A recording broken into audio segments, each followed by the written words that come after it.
bersyukur buat kasih setiamu, Kau Immanuel.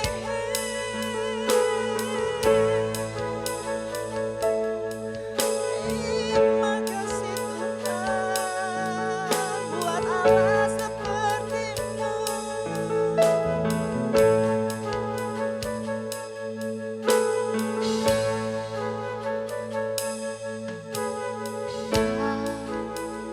Ku buka mataku dan lihat wajah-Mu, ku terkagum bila ku lihat hidupku dan karya tangan-Mu. Ku tersanjung karena semua yang baik dalam hidupku, itulah karya-Mu. Kesempatan yang baru dan ku ingin mengenal-Mu, Tuhan, lebih dalam dari semua yang ku kenal. Tiada kasih yang melebihi-Mu, ku ada untuk menjadi penyembah-Mu.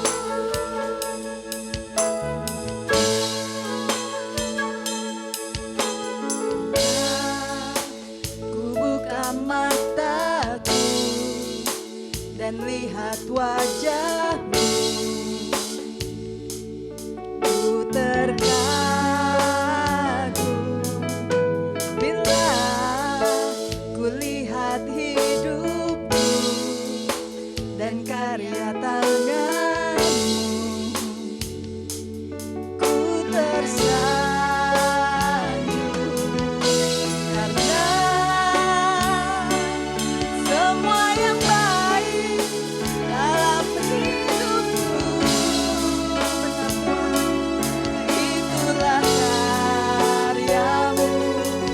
Kau beri kesempatan yang baru dan ku ingin mengenal-Mu, Tuhan, lebih dalam dari semua yang ku kenal. Tiada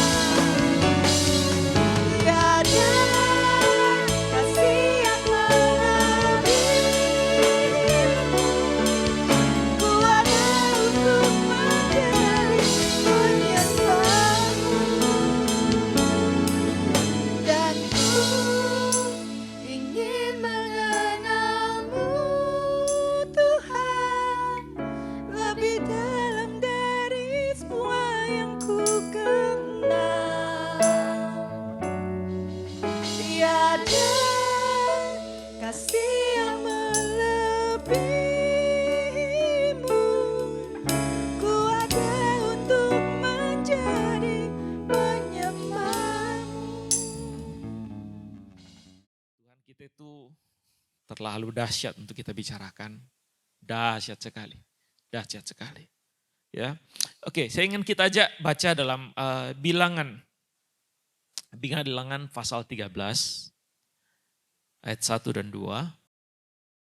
Saya percaya ayat ini sudah biasa kita dengar.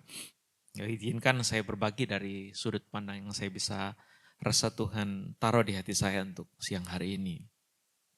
Bilangan pasal 13 ayat 1, Tuhan berfirman kepada Musa, "Suruhlah beberapa orang mengintai tanah Kanaan yang akan kuberikan kepada orang Israel. Dari setiap suku nenek moyang mereka haruslah kau suruh seorang, semuanya pemimpin di antara mereka." Jadi firman Tuhan datang kepada Musa, lalu Tuhan itu sudah beritahu bahwa Tuhan akan memberikan bangsa ini tanah Kanaan. Suatu tanah yang dikatakan berlimpah-limpah susu dan madu. Suatu tanah yang dijanjikan untuk mereka. Karena waktu itu mereka hidup lama sekali sebagai umat yang mengembara, ya. Mengembara lalu mereka sampai di satu tempat di mana di Mesir waktu itu, dan mereka di Goshen itu mereka bangun jadi sebuah kawasan, mereka orang Israel semua yang tinggal di sana. Beranak cucu jadi banyak, tapi di bawah perbudakan Mesir. Budak, tapi enak hidupnya waktu itu. Mereka rasa enak, tapi budak. Sampai satu ketika Tuhan bicara sama Musa, bawa umatku keluar. Dan singkat cerita, Tuhan pakailah Musa dengan berbagai tanda-tanda yang dahsyat dan ajaib waktu itu, yang membuat bangsa-bangsa termasuk bangsa Israel sendiri tercengang-cengang. Wah, Tuhan kayak begini, saya mau ikut dong, gitu. Ya, wah kagum Tuhan luar biasa, saya ikut. Begitu mereka ikut keluar, mereka mengalami proses. Tidak sesimpel yang mereka bayangkan. Ya, banyak orang pikir ikut Tuhan, Tuhanku hebat. Tapi bagi ikut Tuhan berarti jalanku jalan tol. Enggak. Tidak ada jalan tol. Karena apa? Tuhan tidak kasih kita jalan tol, kita akan bicarakan itu siang ini. Ya, bangsa ini pada waktu singkat cerita di Bilangan pasal 1 itu akhirnya Tuhan memakai Musa untuk melakukan sesuatu yang disebut sensus. Jadi sensuslah semua dari penduduk yang sekian banyak disensus, berapa orang, lalu dari setiap suku disebut namanya, disensus namanya satu persatu dicatat, lalu dari setiap suku dipilihlah seseorang yang layak untuk jadi pemimpin suku.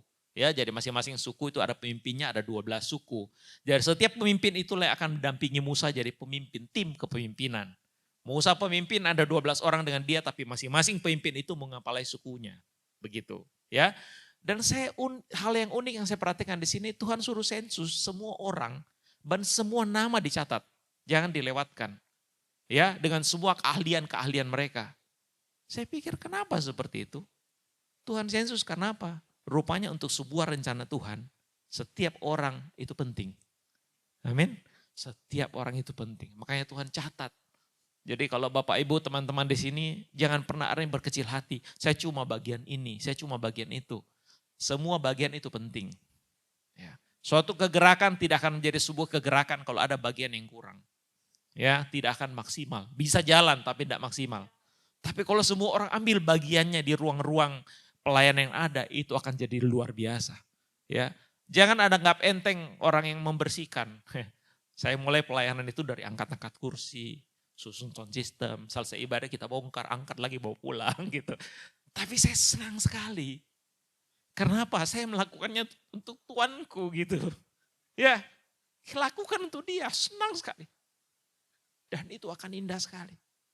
Nah, Tuhan sensus mereka. Ya, singkat cerita, akhirnya jadilah waktu Bilangan 13, lalu Tuhan bilang, sekarang kita siap-siap mau masuk tanah itu. Tanah yang dijanjikan. Ingat ya, bukan tanah perjanjian, tapi tanah janji. Ya, tanah perjanjian itu nanti di surga. Tapi ini tanah yang dijanjikan, Tuhan akan berikan tempat. Nah, dalam hidup setiap kita, ada hal-hal yang sudah Tuhan berikan sebagai janji untuk kita. Janji untuk apa? Hidup baik. Tadi firman Tuhan dibacakan, setiap orang ditanam di tepi aliran air. Akan bertunas, akan berbuah. Apapun yang dibuatnya berhasil. Kalau baca seterusnya, apapun dibuatnya berhasil. Itu janji. Itu janji Tuhan. Tapi rupanya janji tidak akan terjadi begitu saja turun dari langit, plak gitu. Ya. Sama bangsa Israel pada waktu Tuhan sudah bilang janjinya tanah Kanaan yang berlimpah-limpah susu dan madu, tetapi tidak datang begitu saja. Mereka Tuhan bawa dalam sebuah proses untuk mengeksplorasi segala apa yang mereka punya dengan maksimal. Karena kalau tidak mereka jadi umat apa yang santai. Ya, saya ikuti waktu itu waktu ada ulasan dari seorang Prof. Renal Kasali, itu lagi ada di YouTube, dia bilang tentang generasi stroberi. Dia gak khawatir dengan generasi zaman sekarang, generasi yang terlalu rapuh. Ya, takutnya generasi-generasi kita ke depan itu anak-anak muda tidak kuat hadapi tantangan, karena apa? Rapuh. Ya, banyak generasi yang terlalu santai, tidak suka tantangan. Padahal sebenarnya tantangan itu baik. Tantangan itu melatih kelenturan otot kita, kekuatan kita, kemampuan kita untuk menghadapi badai. Ya, masih ingat enggak tahu pernah dengar enggak teman-teman di sini ada istilah orang Tionghoa. Ya dulu-dulu sih ada istilah kalau pengusaha itu generasi pertama itu membangun. Generasi kedua membesarkan, berdarah-darah membesarkan. Generasi ketiga menikmati, generasi keempat menghancurkan. Kenapa ada istilah seperti itu? Karena ini istilah ini muncul karena kejadiannya seperti itu. Ya, generasi pertama berjuang keras, generasi kedua lihat bapaknya berjuang, dia ikut berjuang. Ya. Generasi ketiga lihat bapaknya berjuang, bapaknya berjuang keras, bapaknya sudah nikmati, bapaknya punya pikiran begini. Dulu saya tidak bisa beli ini, dulu saya tidak bisa begitu, saya tidak mau anakku seperti itu. Akhirnya apa? Anaknya dia manja sekali. Anaknya mau ini, ada nak, papa sediakan. Mau itu ada nak, papa sediakan. Papa dulu tidak bisa beli, sekarang papa bisa, saya sediakan. Begitu ada kesulitan, jangan nak, papa yang bantu. Akhirnya anak ini tidak terlatih menghadapi masalahnya. Semua serba jalan tol. Muncullah generasi yang manja.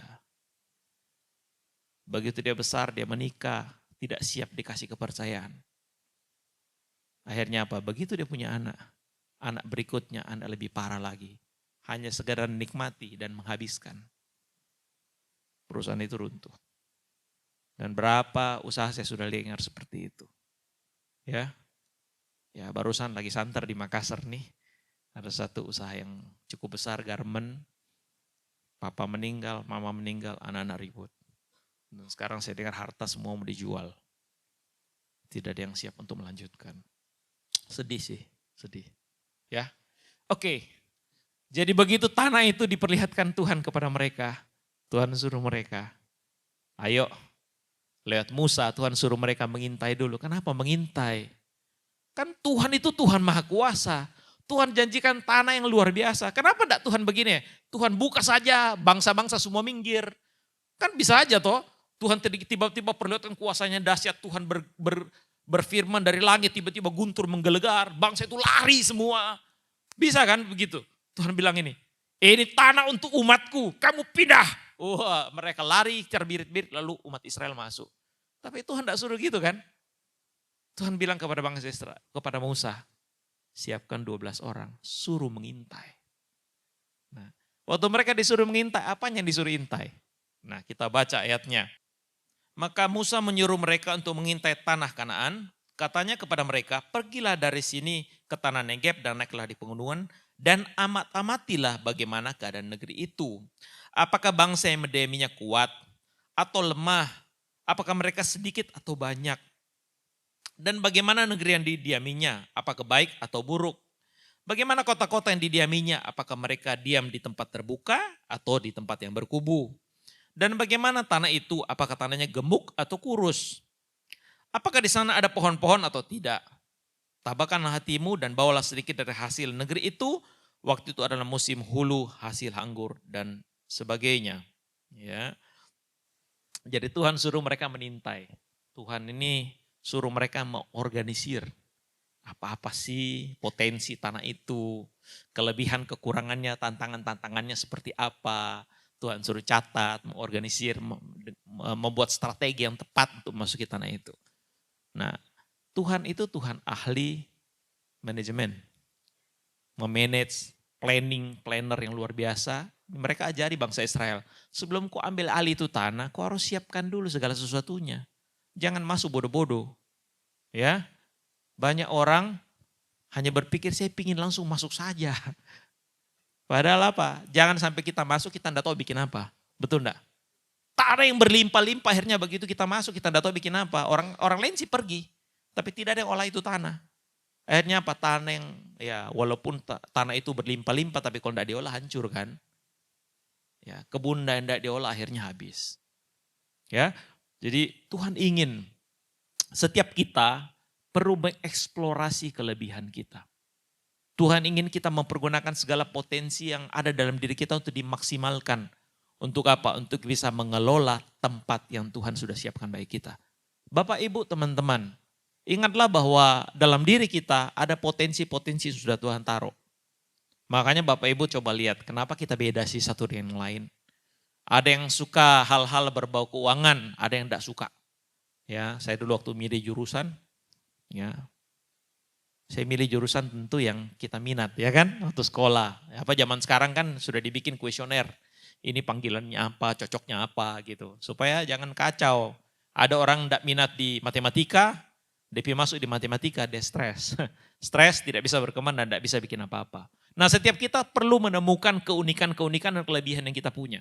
Ya, karena keunikan dan kelebihan yang kita punya itu berhubungan erat dengan janji Tuhan yang akan Tuhan genapi dalam hidup saudara. Ya. Itu tidak kebetulan begitu saja tiba-tiba, kok tiba-tiba ya, saya suka elektronik ya. Tidak tiba-tiba, semuanya itu pasti ada rencana Tuhan. Tiba-tiba ada yang suka komputer, suka sekali. Ya, ada yang lain suka apa? Suka macam-macam lah. Suka berdagang dan sebagainya. Itu tidak kebetulan begitu saja. Tuhan kita ingat, Tuhan kita Tuhan yang terorganisir. Dia membuat segala sesuatunya dengan tertata rapi. Dia memberikan saudara talenta, dia memberikan saudara bakat, dia memberikan saudara situasi yang membuat saudara bertumbuh dalam talenta itu. Saya sendiri, saya lahir dari keluarga yang sedikit berantakan. Papa saya itu tinggalkan kami, saya waktu itu masih usia 7 tahun. Mama saya itu bisu dan tuli. Jadi karena keluarga kami tidak mampu merawat, saya dititip di tante saya. Kebetulan tante saya cukup mampu. Sampai di rumah tante saya, situasi di tante saya itu orang yang sangat takut sama suaminya. Jadi karena saking takutnya sama suaminya, dia takut saya ini ponakan yang dinumpang di situ bikin malu. Jadi kita tuh digenjot habis-habisan.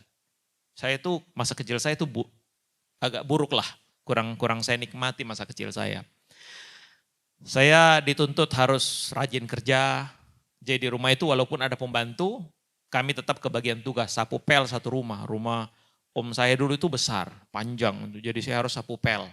Ya, kakak saya harus masak. Kebetulan kami dua-dua itu dinumpang di situ, masak. Ya, jadi kami lakukan tugas-tugas seperti itu. Ya. Dan zaman itu juga saya tumbuh dengan kondisi merasa dibedakan, luka. Karena tante saya kan di sana punya anak juga. Anak-anaknya diperlakukan istimewa, saya tidak. Ya, karena tante saya takut mempermalukan keluarga gitu. Di depan om dijaga sekali, ponakannya ini rajin.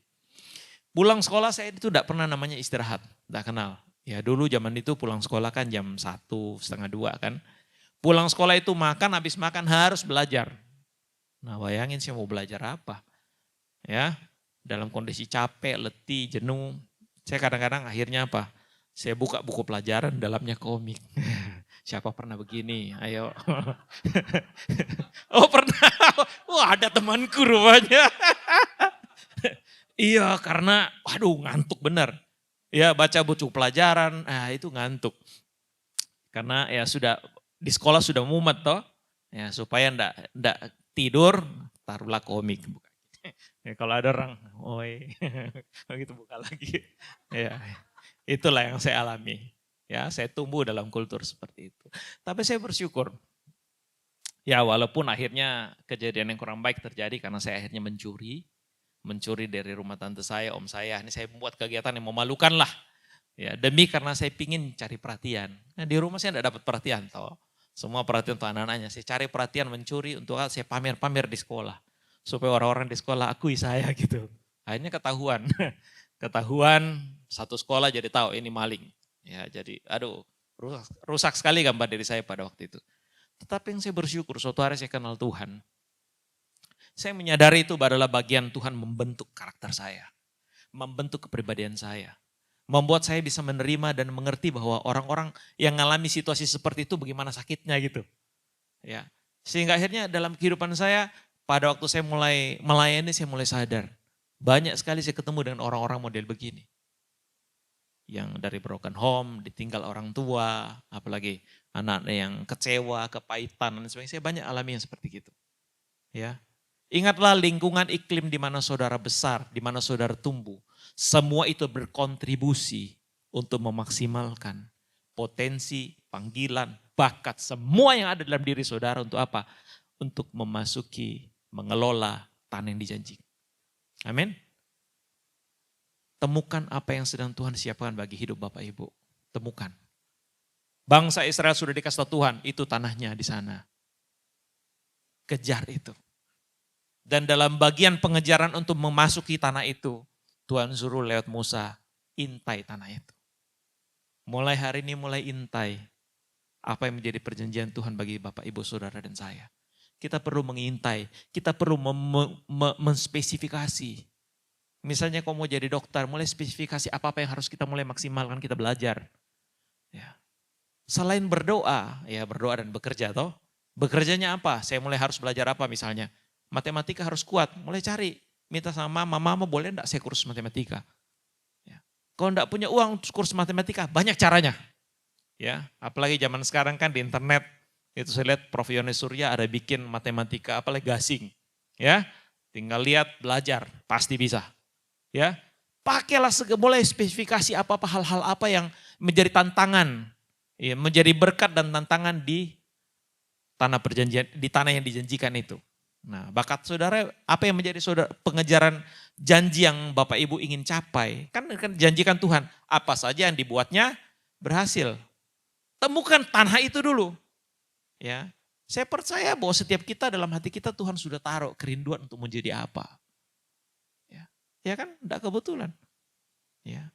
Saya senang biasa kalau layani konseling nikah.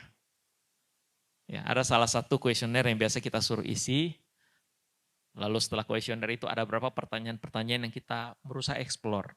Salah satunya pertanyaan itu adalah, coba tuliskan 100 hal yang ingin kau lakukan sebelum kau mati. Ya, kadang-kadang, 100 hal banyak sekali, kenapa enggak 20 saja, aduh susah begini-begini. Iya 100 hal karena apa? Supaya paksa mereka berpikir kan. Kalau cuma dibilang 2, 3, enggak usah pikir, tinggal tulis-tulis tembak-tebakan aja. Tapi kalau 100 kan dia berpikir keras. Apalagi ya, apalagi. Akhirnya tanpa disadari temulah sesuatu. Waduh, dari dulu saya pingin bangun ini, dari dulu saya pingin lakukan ini. Ya, akhirnya dari situ kami coba ngarahkan, ayo kolaborasi sekalian dalam panggilan sebagai suami istri nanti. Kenapa? Panggilan kalian berdua itu penting. Kalian menikah untuk apa? Pencapaiannya itu lebih maksimal. Nah, kita kembali lagi. Setiap kita, Tuhan sudah siapkan Kanaan itu. Temukan Kanaanmu, mulai intai Kanaanmu dan lihat spesifikasi apa yang dibutuhkan untuk mengelola Kanaanmu. Temukan itu. Temukan tantangan-tantangannya. Temukan berkat-berkatnya nanti kayak apa, temukan. Dan mulai siapkan diri sejak sekarang. Ya. Kenapa Tuhan suruh mengintai? Karena Tuhan mau kita masuki prosesnya. Proses mempersiapkan diri. Ya. Ingat Tuhan kita itu Tuhan proses ya. Ingat Tuhan kita Tuhan yang suka proses. Tuhan tidak suka memberikan kita sesuatu yang instan-instan. Dunia ini mengajari kita tentang instan-instan. Tapi Tuhan kita tidak. Tuhan kita, Tuhan mau kita menjalani prosesnya. Kenapa? Proses itu membuat kita mampu mempersiapkan diri dengan baik. Untuk bisa menjadi pengelola yang baik. Proses itu membuat kita menjadi tangguh. Proses itu membuat kita menjadi rendah hati. Ya. Banyak orang yang karena tidak melalui proses, kepalanya terlalu besar. Ya. Kenapa kok bisa jadi dokter? Karena bapakku prof di kampus. Ya. Banyak kemudahan-kemudahan dia dapat. Begitu jadi dokter. Ya. Sangat menganggap enteng orang lain. Kenapa? Kursinya terlalu mudah dia dapat. Iya kan? Tetapi orang yang tahu proses. Orang yang tahu bagaimana dia mendaki perlahan-lahan. Upaya yang dia keluarkan sedemikian besar itu membuat dia sadar. Tempat ini saya ada tidak mudah. Saya harus menghargainya dengan sungguh-sungguh. Ya, oke. Jadi tanah itu perlu kita intai. Ya, Tuhan mau kita masuki tanah itu dan kita mengintainya untuk bisa mengelolanya dengan benar. Ya, puji Tuhan. Nah, dari kisah tentang 10 pengintai ini, Bapak Ibu tahu kan kisahnya, 10 pengintai ini ada 12 pengintai. Ada 10 orang yang membawa berita yang luar biasa, ada 2 yang membawa berita yang biasa. Kenapa saya balik? Karena mentaati Tuhan itu sebenarnya sesuatu yang biasa di Alkitab. Ya kan? Melihat dengan cara dunia itu seharusnya yang tidak biasa. Saya ngerti pola berpikir itu dari Yeremia. Gitu. Suatu hari Yeremia pernah bilang, kalau doakan orang sakit lalu tidak terjadi apa-apa, itu yang luar biasa. Yang biasa itu kalau apa, kita doakan lalu terjadi mujizat, itu kan Alkitab sudah catat. Begitu. Ya kan? Karena firman memang luar biasa gitu. Ya. Jadi 10 orang ini dia bawa berita yang luar biasa sekali. berita yang menakutkan, yang menggoncangkan bangsa itu. Bahwa tanah yang diintai itu, waduh, memang betul bagus, memang betul hasil buminya luar biasa. Tetapi masalahnya besar. Akhirnya apa? 10 pengintai itu justru menakut-nakuti bangsa itu. Ya. Coba kita baca dalam ayat yang ke mana itu.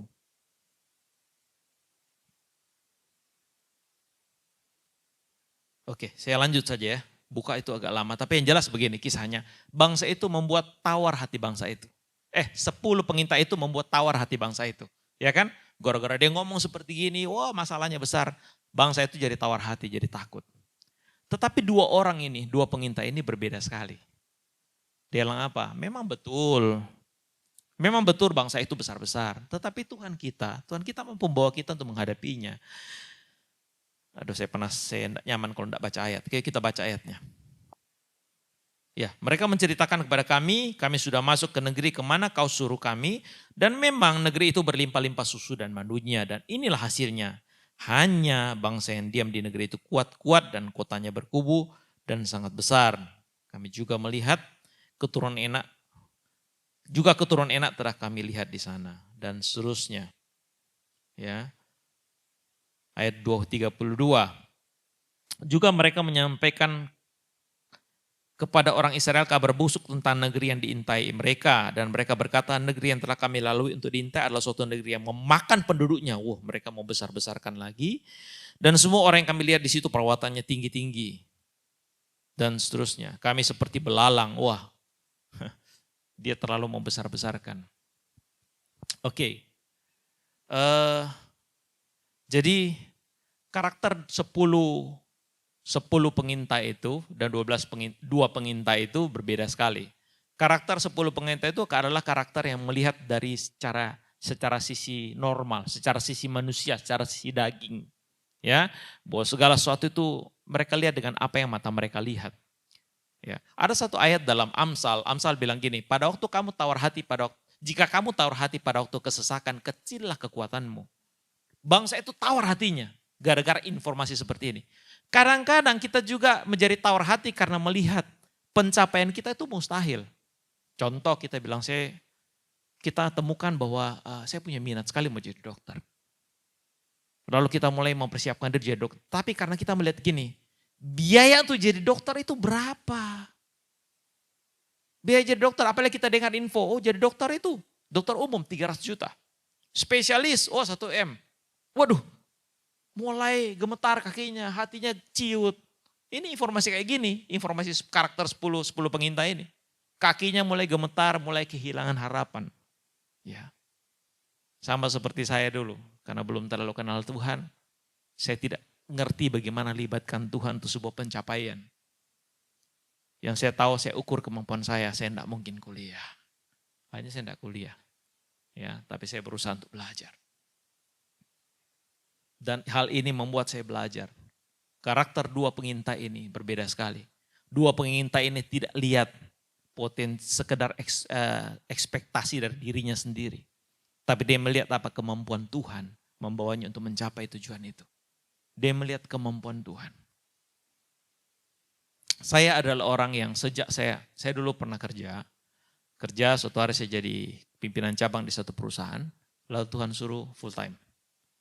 Dan waktu saya tinggalkan itu, saya full time, itu hal yang tidak mudah. Karena keuangan kami tidak seperti dulu lagi. Ya.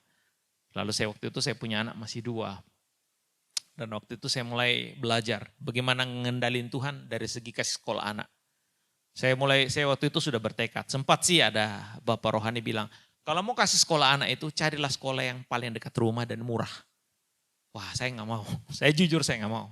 Bagi saya sekolah itu harus bagus dan punya pola didik yang bagus. Karena itu mempersiapkan anak-anak kerajaan Allah. Ya, saya tidak mau yang sembarangan. Saya mulai berdoa dan untuk memasukkan anak sekolah saya doakan di mana sekolahnya. Saya doakan, saya minta Tuhan petunjuk anakku mau sekolah di mana. Karena saya percaya kalau Tuhan kasih petunjuk, Tuhan akan sediakan biayanya.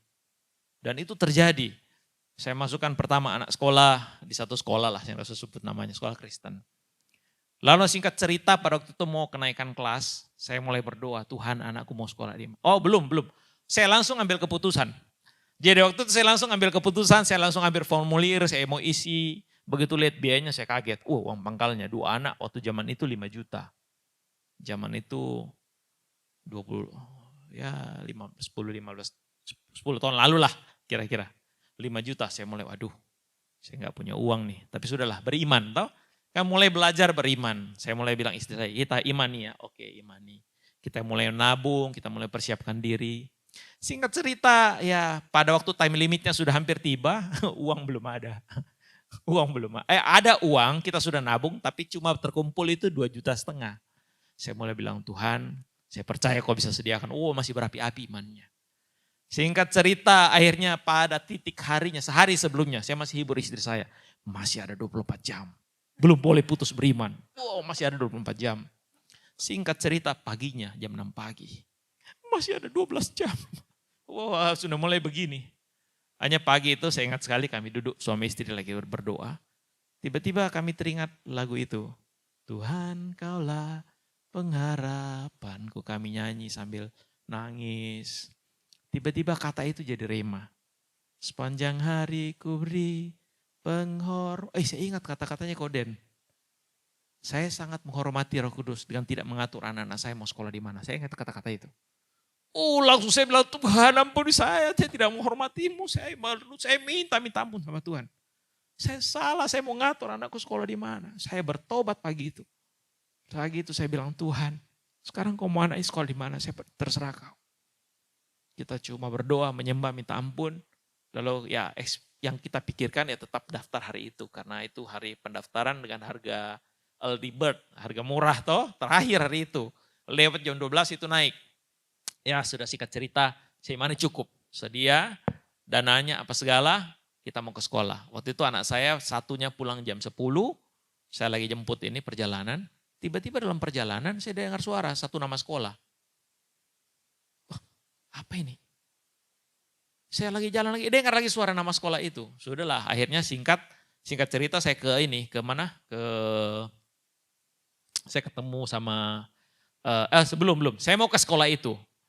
Tetapi sebelum ke sekolah itu saya jemput anak saya dulu kan.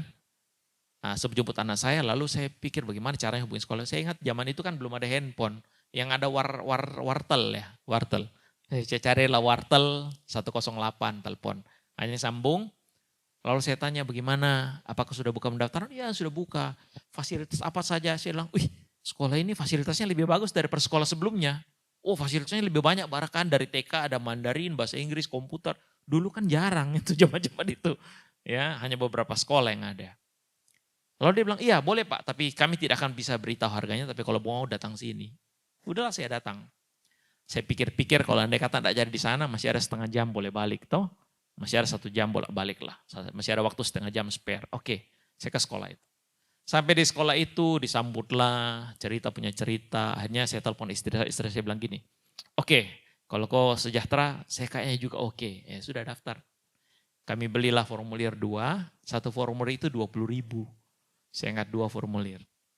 Lalu saya tanya cerita-cerita, dia tahu, kamu hamba Tuhan ya. Kalau hamba Tuhan kita tuh ada diskon. Oh ya? Oh boleh dong ketemu, siapa nama anunya? Ada, ketemu namanya ini. Saya ketemulah di ruang sebelah, saya ketok. Waktu saya ketok, orang itu buka, saya kenal. Dulu kita hamba Tuhan sering ada olahraga bulu tangkis sama-sama dulu. Jadi teman itu sering main bulu tangkis sama-sama. Lalu hal pertama itu jadi peneguhan. Begitu dia buka pintu, ini anakmu ya? Iya, kasih sekolah sini. Iya Pak, maksudnya itu.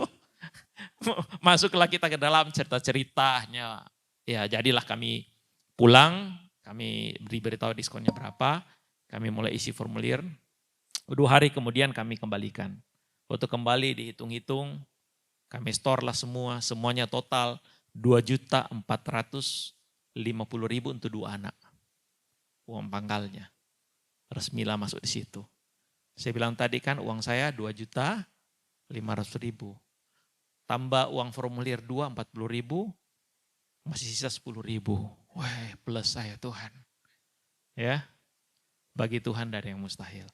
Dan sampai sekarang saya saksikan bagaimana. Karena kita berjalan dengan Tuhan. Tuhan membuat segala sesuatunya itu indah pada waktunya. Tidak ada yang terlambat. Saya kalau mau hitung, saya besar pasak dari tiang itu tiap bulan. Betul. Ya, bukan berarti juga kita mau andalkan doa saja gitu, enggak bikin apa-apa, enggak. Saya berusaha. Ya, saya mencoba berusaha apa? Saya pernah jualan apa?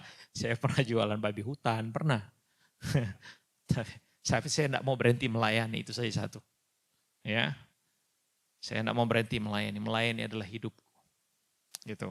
Saya pernah melakukan apa aja, saya coba. Ya. Dan Tuhan selalu pelihara. Memang bukan jualan babi hutan itu yang menghidupin kami, bukan. Mujizat Tuhan yang hidupin kami. Benar. Itu cuma sekedar 10 menit lagi, siap. Itu sebenarnya cuma sekedar apa? Sambilan gitu ya. Betul-betul enggak cukup. Kalau kita hasil jual babi hutan itu enggak cukup. Saya pernah bikin kapsul kelor, lalu saya jual. Dan saya lihat bagaimana caranya Tuhan menopang kami dengan cara-cara yang unik. Ada waktunya Tuhan pakai jualan babi hutan untuk bantu tambahan penghasilan. Ada waktunya itu tidak dipakai. Tuhan bukakan hal yang lain lagi. Itu cara-caranya luar biasa. Dan dari tiap bulan saya sudah sekian tahun saya alami. Tuhan membuat terobosan cukup. Ya. Sampai anak kami sekarang 4. Sekolahnya semua sekolah bagus. Bagi saya sekolah bagus. Bagi saya itu sekolah bagus. Kalau mau ditanya nilainya bayar uang sekolahnya, saya tidak sanggup bayar. Tapi Tuhanku sanggup bayar. Ya. Kenapa kita perlu mengintai? Karena kita perlu mempersiapkan diri kita. Amin. Kenapa kita perlu disuruh Tuhan mengintai? Supaya kita tahu bagaimana menjalani prosesnya. Karena prosesnya harus kita jalani. Kenapa kita perlu mengintai? Supaya kita harus tahu bagaimana, apa lagi yang harus saya pelajari. Apa yang harus saya persiapkan. Supaya apa? Begitu kita mencapainya, kita sudah tahu mengelolanya. Kita tidak jadi orang yang blow on dan bengong di sana. Amin. Karena Tuhan mau begitu kita masuk, kita orang yang bisa dipercaya oleh Tuhan untuk mengelolanya pada waktunya.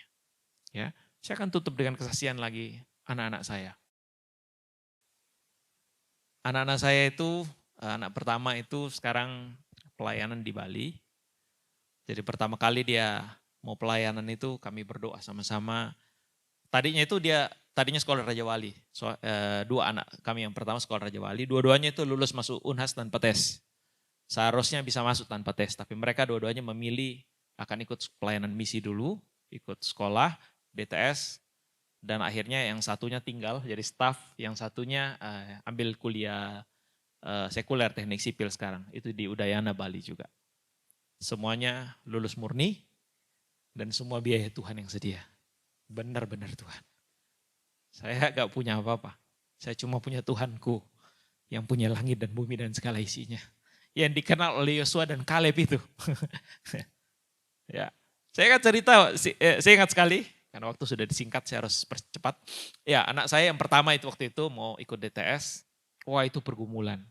Karena biayanya waktu itu enggak murah, 11 juta. Kami mulai nabung. Singkat cerita sampai pada waktunya itu lunas. Anak-anak bisa berangkat. Begitu berangkat kan mau outreach. Outreachnya itu biayanya itu karena dia waktu berdoa kan biasa di sana leader-leader sudah doakan. Tempat-tempatnya lalu dibagikan kepada mereka. Kalian berdoa di mana tempat yang Tuhan tunjuk. Begitulah tuh sudah tempatnya mereka pilih. Berarti waktu itu dia dapat suku Mandar dengan Myanmar kalau tidak salah. Nah itu biayanya total itu sudah dihitung-hitung itu 20 juta satu anak. Saya bilang oke, kita mulai dengan iman, kita melangkah dengan iman. Oke, ya papi berusaha, kau juga berusaha. Kita berusaha. Berusaha kumpul uang, ada kirim. Total yang saya kirim itu sekitar 2 jutaan lebih ji. Butuh 20 juta, 10%. Tapi caranya Tuhan itu luar biasa. Sampai singkat cerita, ya beberapa waktu kemudian anak saya itu mulai putus asa. Tinggal seminggu barangkali, dia mulai putus asa, dia mulai telepon saya. Pak, bagaimana ini Pak? Masih belum cukup begini. Tiba-tiba Roh Kudus bicara dalam hati saya. Ingat, bapakmu dengan bapaknya itu sama. Saya kaget. Saya langsung ngomong begitu aja kepada anak saya. Nak, papamu dengan bapakku itu sama. Kalau kau andal bapakmu di dunia ini, kau akan terbang setinggi saya. Tapi kalau kau andalkan bapakmu yang di surga, kau akan terbang jauh tanpa batas. Dia nangis. Dia bilang, iya Pak, kita mantap. 2 hari kemudian lunas. Tidak tahu dari mana. Dan lebih luar biasa lagi, mereka itu kan satu kelompok tim, waktu itu mereka saya lupa berapa orang, 5 orang barangkali. Itu satu tim harus lunas semua. Kalau pas time limitnya 5 enggak lunas, ada satu saja yang enggak lunas, berarti dianggap tim ini salah berdoa. Karena kalau memang Tuhan tunjukkan tempatnya, Tuhan akan sediakan kan. Hari terakhir itu, hari terakhir, saya ingat satu hari sebelumnya. Tiba-tiba ada orang ketok, betul di Jimbaran, orang ketok pintu. Datang, lalu kasih 5 juta. Bilang, saya nggak tahu, tadi saya lewat di sini. Jadi itu orang naik mobil sudah lewat, tiba-tiba matanya lihat itu pintu. Itu rumah. Sudah jauh, terus dia rasa dia harus taruh 5 juta, dia balik lagi. Dia ketok, taruh 5 juta. Begitu pimpinan sana dapat 5 juta, dia cek. Siapa punya tim yang kekurangan uang 5 juta? Oh tim ini, timnya anak saya. Memang timnya itu ada satu anak kurang 5 juta. Anak dari kampung, dari Nias kalau tidak salah. Orang miskin sekali. Akhirnya 5 juta berarti untuk kalian. Lihat caranya Tuhan sedia. Orang tidak kenal, bukan siapa-siapa. Tiba-tiba lewat balik. Tuhan suruh taruh di situ. Cukup, akhirnya mereka berangkat pelayan. Hal yang sama terjadi berkali-kali. Anak saya yang kedua juga begitu. Jangan takut untuk bermimpi besar. Amin. Pada waktu Tuhan memberikan di hatimu Kanaanmu. Bermimpilah Kanaan itu dengan Tuhan. Jangan batasi, jangan limitasi Tuhan. Kau tidak bisa, tapi Tuhanmu bisa. Kita tidak bisa, Tuhan kita bisa. Berjalanlah dengan Tuhan, jangan berjalan sendiri. Kalau kita berjalan sendiri, kita akan berhenti di tengah jalan. Tapi berjalan dengan Tuhan, kau akan capai Kanaanmu, kau akan eksplorasi Kanaanmu, kau akan membesarkan Kanaanmu, kau akan membuat Kanaan itu menjadi tempat yang bermata air. Orang-orang akan lari ke sana dan menikmati kemuliaan Tuhan. Karena apa? Di Kanaan kita pasti akan berbuah lebat dan mempermuliakan Tuhan. Saya kira ini saja saya bisa bagi pagi hari ini. Waktu mungkin sudah habis. Tuhan Yesus memberkati. Yuk kita bangkit berdiri. Kita angkat pujian tadi. Kupandang wajahmu dan berseru.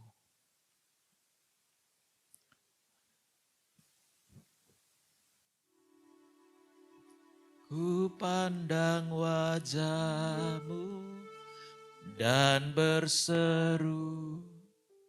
Pertolonganku datang darimu.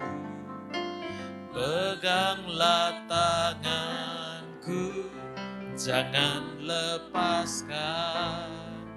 Kaulah harapan dalam hidupku. Kupandang wajahmu, kupandang wajahmu dan berseru. Pertolonganku datang darimu. Peganglah tanganku, jangan lepaskan. Kaulah harapan dalam hidupku. Sekali lagi kita akan pujian ini. Bukan dengan kekuatanku, bukan dengan kekuatanku, ku dapat jalani hidupku. Tanpa Tuhan yang di sampingku, ku tak mampu sendiri, ku tak mampu sendiri. Engkaulah Tuhanku yang menopangku. Kupandang wajahmu dan berseru. Pertolonganku datang darimu. Peganglah tanganku, jangan lepaskan.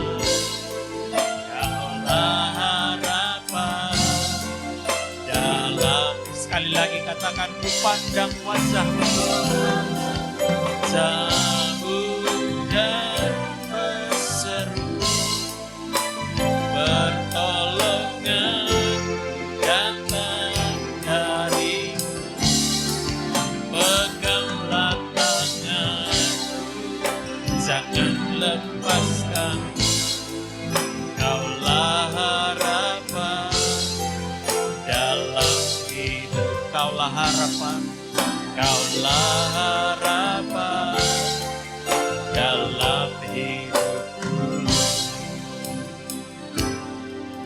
Saya nggak tahu apa yang menjadi rencana Tuhan untuk Tuhan ingin kita capai dalam hidup kita. Tapi dengar baik, bagi setiap kita sejak kita ambil keputusan ikut Tuhan, Tuhan sudah siapkan Kanaan untuk kita. Temukan Kanaanmu, supaya kau tidak berputar-putar di padang gurun. Temukan Kanaanmu, sehingga kau tahu apa yang harus kau kejar. Dan ingat, supaya kau bisa menemukan Kanaanmu, kau perlu melibatkan Tuhan. Karena tanpa Tuhan akan membuat kita berputar-putar di padang gurun. Ingat, jarak dari Israel, dari Mesir menuju ke tanah Kanaan itu cuma bisa ditempuh dalam 25 hari, ada yang bilang 28 hari. Tapi mereka capai 40 tahun karena mereka tanpa melibatkan Tuhan. Mereka up dan down dalam mempercayai Tuhan. Tapi dengar baik, belajar keras untuk terus melibatkan Tuhan dan mempercayai cara-caranya. Ingat, Kanaan hanya bisa dicapai dengan cara Tuhan, tidak bisa dengan caramu. Berhentilah pakai caramu, kau akan putus asa. Tapi pakai cara Tuhan. Karena Kanaan bukan sesuatu yang biasa. Kanaan adalah kemaksimalan hidupmu.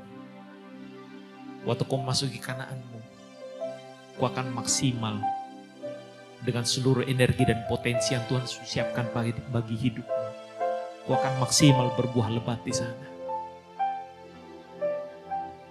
Terima kasih Tuhan. Kami bersyukur untuk pagi hari ini. Kami percaya Tuhan kami, Tuhan yang tidak pernah berubah dahulu, sekarang sampai selama-lamanya. Kalau dulu kau bawa umat memasuki Kanaan mereka, kau ajari strategi kepada mereka. Kami percaya demikian juga kami umatmu di sini. Kau akan bawa kami mengenali Kanaan kami dengan cara yang mampu kami tanggapi, cara yang mampu kami mengerti. Dan kau akan tuntun kami dengan caramu sendiri. Kami berdoa Roh Kudus, yang kau kenal masing-masing kami pribadi lepas pribadi dengan segala keterbatasan kami. Ajar kami dan tuntun kami. Kami percaya setiap kami tidak ada satupun yang terlewatkan akan masuki Kanaan kami. Dan kami akan memuliakan Engkau di sana. Lebih lagi. Terima kasih Tuhan. Ini doa kami di dalam nama Tuhan. Terima kasih, kami percaya firman-Mu menjadi penuntun, menjadi pelita. Kami percaya Tuhan tidak salah menaruh perkataan-Mu di mulut hamba-Mu. Pagi ini kami memberkati Pak Hendi. Tuhan Kau urapi Tuhan supaya melalui pelayanannya. Ada pengajaran-pengajaran yang membangun iman, yang menguatkan umat-Mu, yang untuk melihat hidup ini bukan sekedar dengan apa yang kelihatan. Engkau urapi hamba-Mu, berkati istri dan anak-anaknya. Tuhan sertai, Tuhan urapi. Segarkan rohnya Tuhan. Terima kasih Tuhan. Kami bersyukur buat pagi ini. Karena sebentar kami akan pulang. Kami percaya berkat Tuhan ada di atas kepala orang benar. Kalau kami benar, pasti kami diberkati Tuhan. Itu janji Tuhan, asal kami hidup benar, berkat Tuhan tercurah. Mari arahkan hati saudara dan terima berkat Tuhan. Sehingga engkau kembali dari tempat ini dengan berkat Tuhan menyertaimu. Tuhan memberkati engkau dan melindungi engkau. Tuhan menyinari engkau dengan wajahnya dan memberi engkau kasih karunia. Tuhan menghadapkan wajahnya kepadamu dan memberi engkau damai sejahtera. Berkat Allah tercurah atas hidup saudara. Di dalam nama Tuhan Yesus, yang percaya katakan amin.